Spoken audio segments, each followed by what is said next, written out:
আপনি খারাপ প্রোগ্রাম দেখলে যেমনি আপনার আমলনামাতে গুনাহ লেখা হবে, অন দ্য কন্ট্রারি তার বিপরীতে আপনি ভালো প্রোগ্রাম দেখলে আপনার আমলনামায় সওয়াব দিবে কে?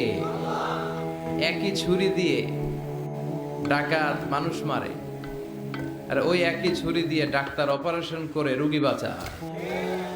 এজন্য ছুরির কোনো দোষ নাই, দোষ হচ্ছে ওই ছুরিটাকে কোন কাজে ব্যবহার করা হচ্ছে। টেলিভিশনের কোনো দোষ নাই, টেলিভিশনে আমরা লাইভ প্রোগ্রাম দেখি না?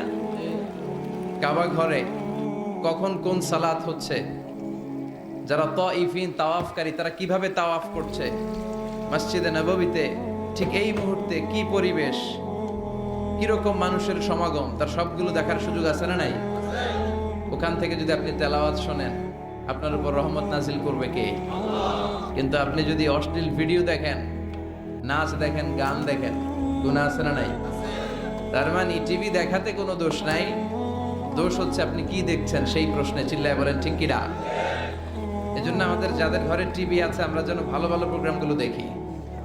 ডিশ লাইন আছে না অনেকের, মনিটরিং করতে হবে। যারা ডিশের ব্যবসা করে এদেরকে বলে দিতে হবে যে সব চ্যানেল আমি দেখতে চাই না, সব চ্যানেল আমি দেখতে চাই না।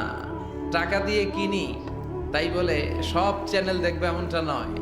টাকা দিয়ে কিনেন বলে কলার সাথে কলার ছোলাও খান নাকি আপনারা? কথা কন। টাকা দিয়ে কিনি বলে বাদামের সাথে বাদামের খোসাও খাই, ওইটা কিন্তু ঠিকই খোসা ফেলে দেয়, তারপর বাদামটা খাই, ছোলা ফেলে দেয়, তারপর কলাটা খাই। তো টাকা দিয়ে ডিশ কিনি বিদায় সব দেখা যাবে না। ছেলে মেয়েগুলো কোন চ্যানেলগুলো দেখতে পারবে, কোন চ্যানেল দেখা যাবে না, এটা আপনি বেঁধে দিবেন।